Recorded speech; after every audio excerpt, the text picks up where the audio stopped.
نحمدہ و نصلی علی رسولہ الکریم اما بعد۔ صحیح البخاری ابواب صفت الصلاۃ باب نمبر 157۔ باب مکث الامام فی مصلاہ بعد السلام۔ یہ باب ہے امام کا ٹھہرے رہنا اپنی جائے نماز پر ہی سلام کے بعد، سلام پھیرنے کے بعد امام کا اپنے مصلی پر اپنی جائے نماز کی جگہ پر ہی ٹھہرے رہنا۔ اس سے مراد ایک تو یہ ہے کہ لازمی نہیں کہ امام جگہ تبدیل کر کے سنت نوافل ادا کرے، جہاں امام نے فرائض پڑھائے ہیں اسی جگہ سنت نوافل پڑھے جا سکتے ہیں۔ دوسرا مطلب اس کا کہ امام سلام پھیرنے کے فوراً بعد اٹھ کر نہ جائے، بلکہ جائے نماز پر بیٹھے مقتدیوں کی حرکات و سکنات کو دیکھے، کوئی کمی کوتاہی ہے تو ان کی خود اصلاح کر دے، اگر کوئی سائل ہو، کوئی مسئلہ دریافت کرنے والا ہو تو اس کو بھی ٹائم دے۔ لیکن امام بخاری رحمہ اللہ کا رجحان اس باب سے یہی معلوم ہوتا ہے کہ وہ پہلا معنی یہاں مراد لینا چاہتے ہیں کہ امام جس جگہ انہوں نے فرض نماز پڑھائی ہے اسی جگہ سنت نوافل پڑھے جا سکتے ہیں۔ حدیث نمبر 848۔ وقال لنا آدم حدثنا شعبہ عن ایوب عن نافع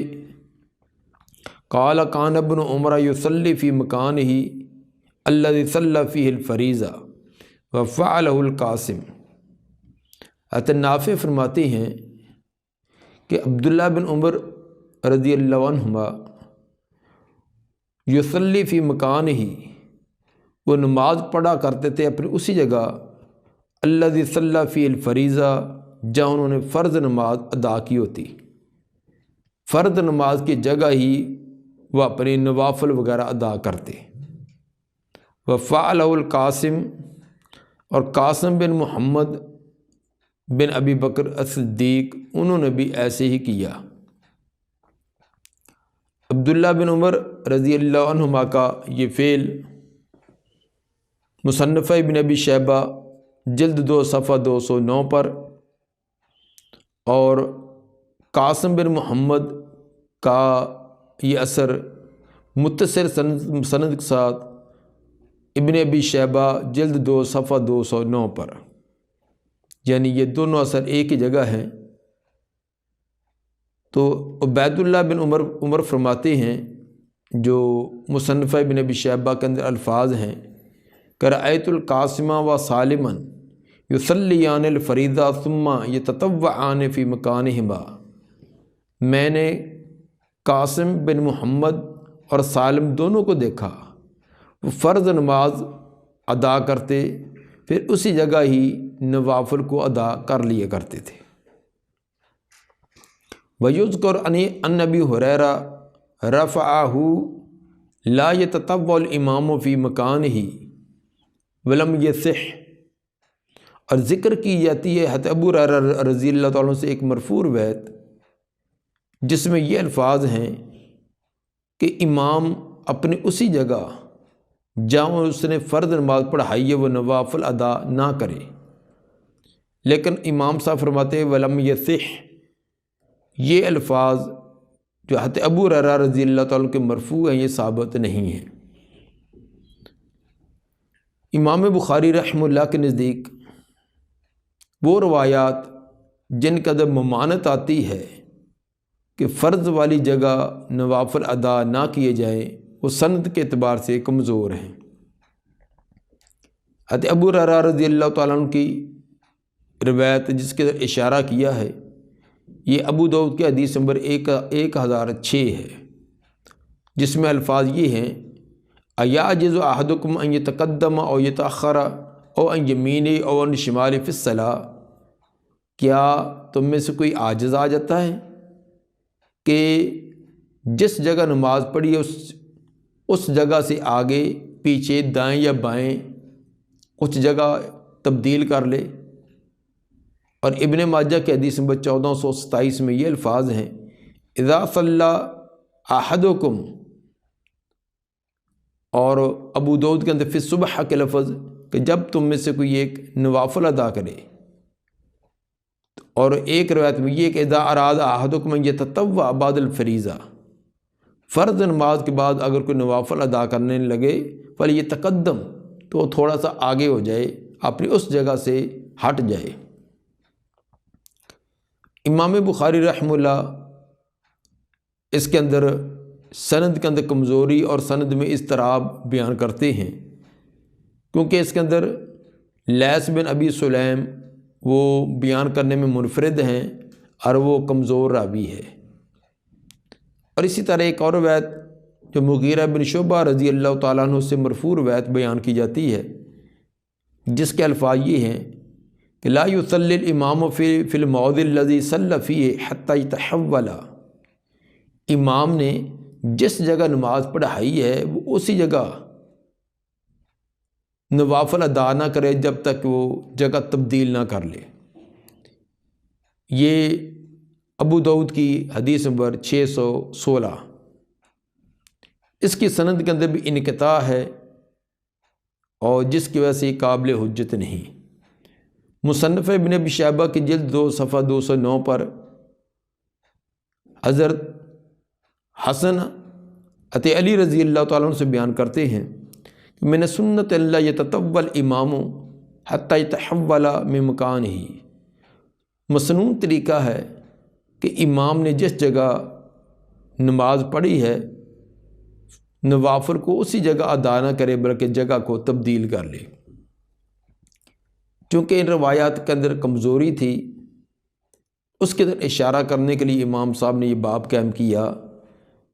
کہ جس جگہ فرائض ادا کیے جائیں وہاں نوافل ادا کیے جا سکتے ہیں۔ لیکن ایک صحیح سند کے ساتھ بھی روایت آتی ہے، صحیح مسلم کی حدیث نمبر 883، جس کے اندر صائب بن یزید فرماتے ہیں کہ انہ صلی مع معاویۃ الجمعہ فتنفل بعدہا، انہوں نے ایک مرتبہ معاویہ رضی اللہ تعالیٰ عنہ کے ساتھ جمعہ کی نماز پڑھی اور جمعہ کے بعد وہ نوافل ادا کرنے لگے۔ فقال لہ معاویہ، حضرت معاویہ رضی اللہ تعالیٰ عنہ فرمانے لگے اذا صلیت الجمعہ فلا تصلها بصلاۃ حتی تتکلم او تخرج،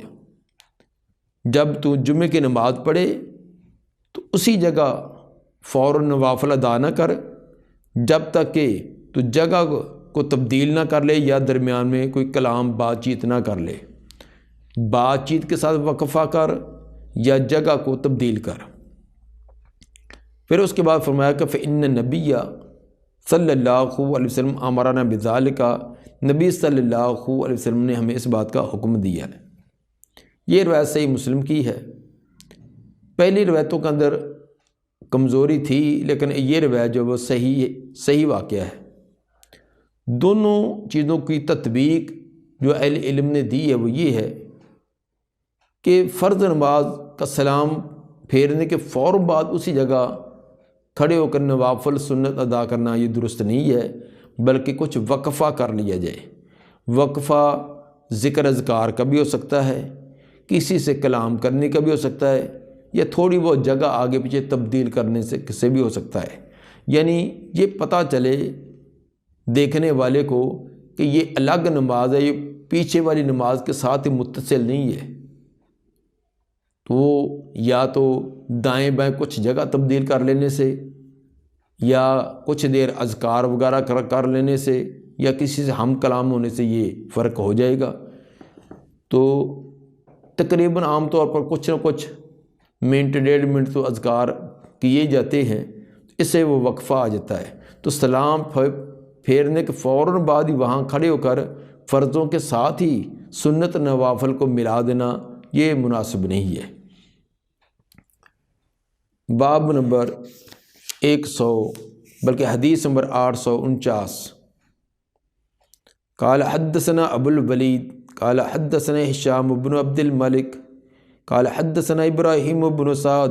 حدثنا زہری ان ہند بن بنت الحارث ان ام سلمہ ان نبی صلی اللہ علیہ وسلم کان اذا سلم یمکث فی مکان یسیرا۔ ام سلمہ رضی اللہ تعالیٰ عنہ فرماتی ہیں نبی صلی اللہ علیہ وسلم جب سلام پھیرتے تو ٹھہرے رہتے اپنی جگہ پر کچھ دیر اپنی جگہ پر ٹھہرے رہتے۔ قال ابن شہاب امام زہری فرماتی ہیں فنورا ہم تو یہی سمجھتے ہیں واللہ عالم باقی اللہ بہتر جانتا ہے لکہ ینفذ من ینصرف من النساء، آپ اس لیے نماز پڑھنے کے بعد کچھ دیر مصلی پر بیٹھے رہتے تاکہ عورتیں جب وہ گزر جائیں عورتیں چلی جائیں، چونکہ عورتیں بھی پیچھے نماز پڑھ رہی ہوتی تھیں، عورتیں جب اٹھ کر چلی جائیں تو پھر اس کے بعد آپ انصراف کرتے۔ تو گویا کہ آپ کا کچھ دیر ٹھہرنا یہ بیان کیا ہے۔ ثابت سے یہ کیا کہ آپ فرض نماز ادا کرنے کے فوراً بعد وہاں سنت نوافل ادا نہ کرتے بلکہ کچھ دیر مصلی پر سلام پھیرنے کے بعد اسی حالت میں بیٹھے رہتے۔ حدیث نمبر 850۔ وقال ابن ابی مریم اخبرنا نافع بن یزید قال حدثني جعفر بن ربیعہ ان ابن شہاب کاتب الی قال حدثتنی ہند ابنۃ الحارث الفراسیہ۔ جعفر بن ربیعہ فرماتی ہیں کہ ابن شہاب جن امام زہری نے ان کو یہ لکھ کر بھیجا کہ مجھے کو بیان کیا ہے ہند جو کہ بن حارث کی بیٹی ہے الفراسیہ نے، ہند الفراسیہ نے مجھے یہ بیان کیا ہے، اور وہ ام سلمہ جو نبی صلی اللہ علیہ وسلم کی بیوی ہے ان سے بیان کرتی ہیں۔ وکانت من صواحباتہا، اور یہ ام سلمہ رضی اللہ تعالی عنہا یہ آپ کی ازواج مطہرات میں سے ہیں، ان کے صواحبات میں سے ہیں۔ قالت کان یسلم، وہ فرماتی ہیں کہ آپ سلام پھیرتے فینصرف النساء، تو عورتیں سلام پھیرنے کے بعد چلی جاتی ہیں۔ فیدخلن بیوتہن من قبل ان ینصرف رسول اللہ صلی اللہ علیہ وسلم، پس وہ اپنے گھروں میں چلی جاتی، پھر رسول صلی اللہ علیہ وسلم انصراف کرتے۔ سلام پھیرنے کے بعد آپ قبلے کی طرف رخ کر کے بیٹھے رہتے، اذکار کرتے رہتے۔ جب عورتیں اٹھ کر چلی جاتی اور اب ظن غالب یہ تک عورتیں اپنے گھروں میں داخل ہو گئی ہوں گی، خصوصاً ازواج مطہرات جن کے مسجد کے ساتھ ہی مسجد کی طرف دروازے کھلتے تھے، ساتھ ہی حجرات تھے، ان کے داخلہ ہو جاتی، تب آپ مقتدیوں کی طرف انصراف کرتے۔ اس روایت کے اندر ہند الفراسیہ کا تذکرہ ہے، تو اس کے بارے میں امام بخاری رحمہ اللہ کچھ وضاحت فرماتے ہیں کہ بعض نے ان کو الفراسیہ کہا ہے، بعض نے ان کو قرشیہ کہا ہے، تو بعض نے سمجھا کہ شاید یہ کسی راوی کو وہم ہو گیا ہے، اس نے اس کے اندر تبدیلی ان سے ہو گئی ہے، لیکن امام بخاری یہ ثابت کرنا چاہتے ہیں کہ یہ تبدیلی نہیں ہے، بلکہ ثقہ راوی یہ الفراسیہ بھی بیان کرتے ہیں اور قرشیہ بھی بیان کرتے ہیں، تو چونکہ یہ دونوں ہی نسبتیں ان کی طرف ہیں، تو کسی نے فراسیہ بیان کیا، کسی نے قرشیہ بیان کیا، اس کے اندر تصحیف یا وہم کہنا یہ درست نہیں ہے۔ اب دیکھیے راوی کیا جو مختلف راوی مختلف الفاظ بیان کرتے ہیں۔ وقال ابن وہب ان یونس عن ابن شہاب اخبرتنی ہند الفراسیہ، جو ابن وہب یونس سے بیان کرتے ہیں اور وہ ابن شہاب امام زہری سے بیان کرتے ہیں، اس کے اندر لفظ یہ ہے کہ مجھے خبر دی ہند الفراسیہ نے۔ وقال عثمان بن عمر، جو عثمان بن عمر بیان کرتے ہیں وہ کہتے ہیں ہمیں خبر دی یونس نے، اور وہ امام زہری سے بیان کرتے ہیں، اس میں الفاظ یہ ہے کہ حدثتنی ہند القرشیہ، اس کے اندر ہند قرشیہ کا تذکرہ ہے۔ اور زبیدی جو بیان کرتے ہیں کہتے ہیں اخبر زہری، وہ امام زہری سے بیان کرتے ہیں ان ہند بنت الحارث القرشیہ اخبرته وکانت تحت معبد بن المقداد، اور وہ معبد بن مقداد کے نکاح میں تھیں، وہ حلیف بنی زہرہ، اور بنو زہرہ کے حلیف تھے۔ وکانہ تدخل علی ازواج نبی صلی اللہ علیہ وسلم، اور یہ ہند قریشیہ گاہے بگاہے نبی صلی اللہ علیہ وسلم کے ازواج کے پاس بھی جایا کرتی تھی۔ اس سے ثابت ہوا کہ جو زبیدی امام زہری سے بیان کرتے ہیں اس کے اندر بھی ہند قریشیہ کا تذکرہ ہے۔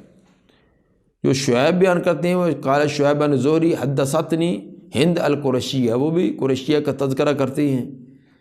اور جو ابن ابی عتیق زہری سے بیان کرتے ہیں اس کے اندر ہند الفراسیہ۔ قال لیث فرماتے ہیں حدثنی یحییٰ بن سعید حدث ابن شہاب عن امرأۃ من قریش، کہ امام زہری فرماتے ہیں کہ مجھے وہ ایک عورت سے بیان کرتے جو کہ قریش میں سے ہے، کہ حدثت عن النبی، کہ اس نے ان کو نبی صلی اللہ علیہ وسلم سے یہ روایت بیان کی۔ ان تمام سندوں کا اختلاف امام صاحب کے بیان کرنے کا مقصد یہ ہے کہ کسی نے ہند کی نسبت قریشیہ بیان کی اور کسی نے فراسیہ بیان کی، تو یہ کوئی راوی کا وہم نہیں ہے، بلکہ یہ دونوں نسبتوں کے ساتھ وہ معروف تھیں، دونوں نسبتوں سے ان کو پکارا جاتا تھا۔ باب نمبر 158، باب من صلی بالناس فذکر حاجتا فتخطاہم، باب ہے کہ جو لوگوں کو نماز پڑھائے پھر اس کو کوئی ضرورت یاد آ جائے، کوئی کام یاد آ جائے، فتخطاہم تو ان کی گردنوں کو پھاند کر وہ امام جا سکتا ہے، اس کام کو کر سکتا ہے۔ امام بخاری رحمہ اللہ اس سے یہ ثابت کرنا چاہتے ہیں کہ نماز سے فارغ ہو کر امام کا مصلی پر ٹھہرنا ضروری نہیں، جیسا کہ پیچھے والے باب میں تھا۔ ٹھیک ہے، بیٹھنا چاہیے، بہتر افضل یہی ہے، لیکن اگر کسی ضرورت کے تحت نماز کے فوراً بعد امام اٹھ کر چلا بھی جائے تو یہ کہ اس کے لیے ممنوع کام نہیں ہوگا، بلکہ بوقت ضرورت وہ جایا جا سکتا ہے۔ حدیث نمبر 851، قال حدثنا محمد بن عبید قال حدثنا عیسیٰ بن یونس عن عمر بن سعید قال اخبرنی ابن ابی ملیکہ عن عقبہ قال صلیت وراء النبی صلی اللہ علیہ وسلم بالمدینہ العصر۔ عقبہ رضی اللہ تعالیٰ فرماتے ہیں میں نے نبی صلی اللہ علیہ وسلم کے پیچھے مدینہ میں نماز عصر پڑھی، فسلم فقام مسرعا، آپ نے سلام پھیرا، پھر کھڑے ہوئے بڑی جلدی کے ساتھ، سلام پھیرنے کے بعد آپ جلدی کھڑے ہوئے، فتخطى رقاب الناس الى بعض حجر نسائه، تو آپ لوگوں کی گردنوں کو پھاندتے ہوئے جلدی سے اپنے بیویوں میں سے کسی ایک کے حجرے کی طرف گئے، ففزع الناس من سرعته، لوگ گھبرا گئے آپ کی اس جلدی کی وجہ سے کہ آپ جلدی گئے، پتہ نہیں کیا مسئلہ پیش آ گیا ہے، کیونکہ پہلے آپ کا یہ اس طرح کا انداز نہ تھا۔ فخرج علیہم، تو تھوڑی دیر کے بعد آپ دوبارہ نکل کر آئے، فرآ انہم قد عجبوا من سرعتہ، آپ نے دیکھا کہ لوگ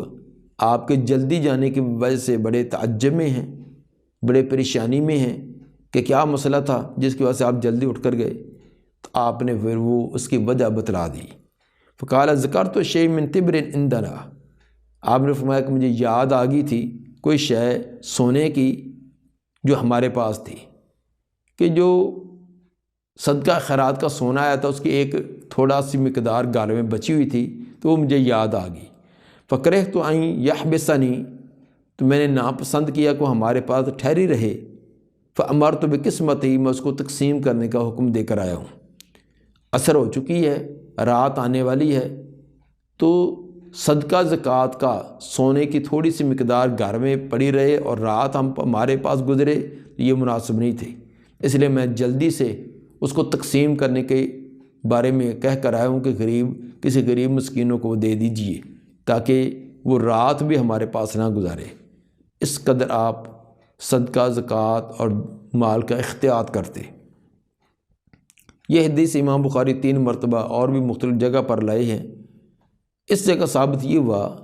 کہ کسی ضرورت کے پیش نظر امام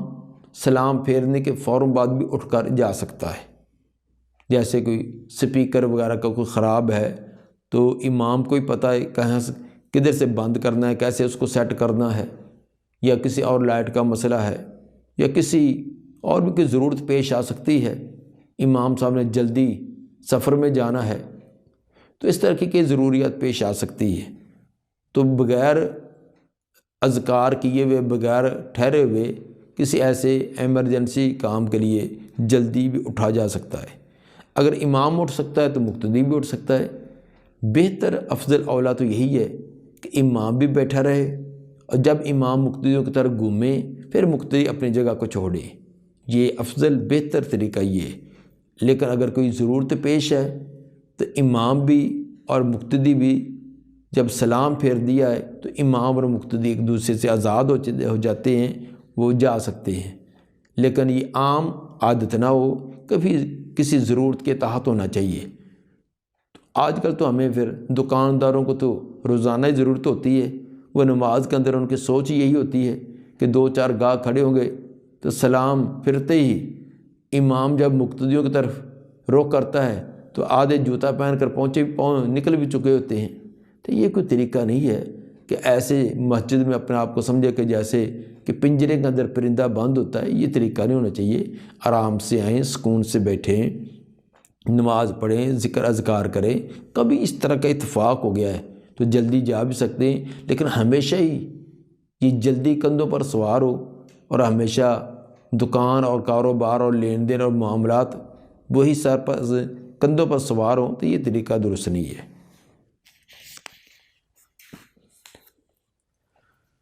باب نمبر 159، باب الانفطال والانصراف عن الیمین والشمال، باب پھرنے اور لوٹنا دائیں اور بائیں طرف سے۔ انفطال اور انصراف کا ایک ہی معنی کہ امام کا مقتدیوں کی طرف رخ کر کے بیٹھنا، اس کے لیے انفطال بھی اور انصراف بھی دونوں لفظ آتے ہیں۔ سوال یہ تھا کہ امام نے مقتدیوں کی طرف بیٹھنا تو دائیں طرف سے گھومیں یا بائیں طرف سے؟ امام کی جو دائیں طرف ہے وہ دائیں یا بائیں ہے؟ تو قیاس تو یہ معلوم ہوتا ہے کہ ہر کام آپ دائیں طرف سے پسند کرتے تھے تو نماز کے بعد مقتدیوں کی طرف گھومنا چاہیے، تو دائیں طرف کو اختیار کرنا چاہیے۔ چونکہ نبی صلی اللہ علیہ وسلم نے ایک سمت کو مقرر اور متعین نہیں کیا، تو جس کو آپ نے مقرر اور متعین نہیں کیا تو وہ ہمارے لیے بھی مقرر اور متعین کرنا درست نہیں ہے۔ چنانچہ وکان انس بن مالک، انس بن مالک فرمایا کرتے تھے ینفطل عن یمینہ و عن یسارہ، نہ انس بن مالک رضی اللہ تعالیٰ عنہ وہ انصراف کرتے، مقتدیوں کی طرف رخ کرتے، دائیں طرف سے بھی اور بائیں طرف سے بھی، دونوں طرف سے انصراف کیا کرتے تھے، کبھی دائیں طرف کبھی بائیں طرف۔ وَيَعِيبُ عَلَى مَنْ يَتَوَخَّى أَوْ تَعَمَّدَ الْانْفِطَالَ عَنْ يَمِينِهِ، اور وہ عیب لگاتے تھے اس پر جو قصد کرتا ہے مقتدیوں کی طرف صرف دائیں طرف سے ہی، مقتدیوں کی طرف صرف دائیں طرف سے ہی گھوم کر بیٹھنے کو لازم کرتا اور ہمیشہ اس پر عمل کرنے کی کوشش کرتا، اس پر وہ عیب لگاتے تھے، اس پر یہ اعتراض کرتے تھے۔ اور عیب کے الفاظ بھی بعض روایات میں ہیں، فرماتے تھے کہ یقولو یدور کما یدور الحمار، کہ وہ آدمی ایسے کہ جیسے گدھا جو ہے وہ چکی پر جوتا ہو تو اس نے بس ایک ہی طرف چکر رکھا ہوتا ہے۔ اسی طرح کوئی ایک ہی سمت کو مقرر متعین کر لے کہ اس نے ہمیشہ وہی اختیار کرنی ہے، تو یہ درست نہیں ہے۔ اصل کے اندر بات یہ ہے کہ نبی صلی اللہ علیہ وسلم کی اطاعت، اتباع، محبت اور عقیدت اس میں ہے کہ جو آپ نے قول اور فعل جیسے فرمایا، جیسے کیا ہے، اسی طرح من و ان کرنے کی کوشش کی جائے، اس کے اندر افراط و تفریط نہ کیا جائے، اس کے اندر کمی کر دینا یا اس کو آگے بڑھا دینا۔ اور آج ہمارے ہاں بہت سارے مسائل میں یہی افراط و تفریط آ چکی ہے، جس کی وجہ سے اصل دین اس کے اندر بہت ساری تبدیلیاں کر دی گئی ہیں، یا اس کے اندر کمی کر دی گئی ہے یا اس کے اندر اضافے کر دیے گئے۔ غلو جو ہے یہ ہمیشہ امتوں کی گمراہی کا ایک بڑا سبب غلو ہے، دین کے اندر غلو۔ اس لیے تو قرآن میں اہل کتاب کو منع کیا کہ یا اہل کتاب لا تغلوا فی دینکم، اے اہل کتاب، اے کتاب کا دعویٰ کرنے والے یہود و نصارہ، تم دین کے اندر غلو نہ کرو، حد سے بڑھا دینا اور مسئلے کی شکل کچھ کے کچھ بنا دینا، خواہ وہ کسی کی ذات کے اندر غلو ہو، جیسے کہ یہود و نصارہ نے، یہودیوں نے حضرت عزیر علیہ السلام اور عیسائیوں نے حضرت عیسیٰ علیہ السلام، ان کی شان کے اندر غلو کرتے ہوئے یہودیوں نے کہا وقالت الیہود عزیر ابن اللہ، حضرت عزیر علیہ السلام کو نعوذ باللہ اللہ کا بیٹا بنا دیا، وقالت النصارى المسیح ابن اللہ، اور عیسائیوں نے مسیح عیسیٰ بن مریم علیہ السلام کو ان کو اللہ کا بیٹا بنا دیا۔ یہ غلو، تو دین کے اندر غلو یہ درست نہیں ہے۔ اصل حق پر وہی ہوگا جو جیسے کتاب و سنت میں آیا اسی طرح ہی اس پر عمل کرے، عام ہے تو عام، خاص ہے تو خاص، مطلق ہے اس کو مطلق رہنے دے، مقید ہے تو اس کو مقید رہنے دے۔ تو یہ اس کے اندر افراط و تفریط درست نہیں ہے، جیسے کہ آگے والی روایت میں بھی دیکھیں اس کے اندر بھی اس چیز کی طرف ترغیب دلائی گئی۔ حدیث نمبر 852، قال حدثنا ابو الولید قال اخبرنا شعبہ عن سلیمان عن عمارۃ بن عمیر عن الاسود قال قال عبداللہ لا یجعل احدکم للشیطان شیئا من صلاتی۔ حضرت عبداللہ رضی اللہ تعالیٰ عنہ فرمایا کرتے تھے کہ تم میں سے کوئی ایک شیطان کا حصہ اپنی نماز میں مقرر نہ کرے، شیطان کا حصہ نہ نماز کے اندر شامل کر دے۔ کیسے کہ یرا انہ حقا علیہ، وہ یہ سمجھے کہ اس کے اوپر لازم ہے، اللہ ینصرف الا عن یمینہ، کہ وہ صرف دائیں طرف سے گھوم کر بیٹھے گا۔ وہ اپنے آپ پر یہ لازم کرے کہ اس نے مقتدیوں کی طرف روک کرنا، وہ دائیں طرف سے گھوم کر کرنا، یہ اپنے آپ پر لازم کرے، تو یہ گویا کہ نماز میں شیطان کا حصہ مقرر کر رہا ہے۔ لقد رأیت النبی صلی اللہ علیہ وسلم کثیرا ینصرف عن یساری، میں نے کئی مرتبہ دیکھا نبی صلی اللہ علیہ وسلم کو آپ بائیں طرف سے بھی انصراف کرتے تھے۔ آپ نے لازم نہیں کیا، دائیں طرف سے بھی آپ نے انصراف کیا، بائیں طرف سے بھی۔ تو اس لیے اب کوئی ایک سمت کو دائیں کو لازم کر لے، حالانکہ دائیں سمت بہتر ہوتی ہے، آپ ہر کام دائیں طرف سے شروع کرتے تھے، لیکن اس کے اندر آپ نے دائیں کو لازم نہیں کیا۔ جب آپ نے لازم نہیں کیا، اب کوئی لازم کرے تو صحابی فرما دیں کہ وہ نماز کے اندر شیطان کا حصہ مقرر کرے گا۔ اس لیے جس کام کو نبی صلی اللہ علیہ وسلم نے لازم نہیں کیا اس کو لازم کر دینا، اور جس کو لازم کیا اس کو عام کر دینا، اس کو غیر لازم کر دینا، یہ شریعت سازی کرنا ہے۔ اس سلسلے میں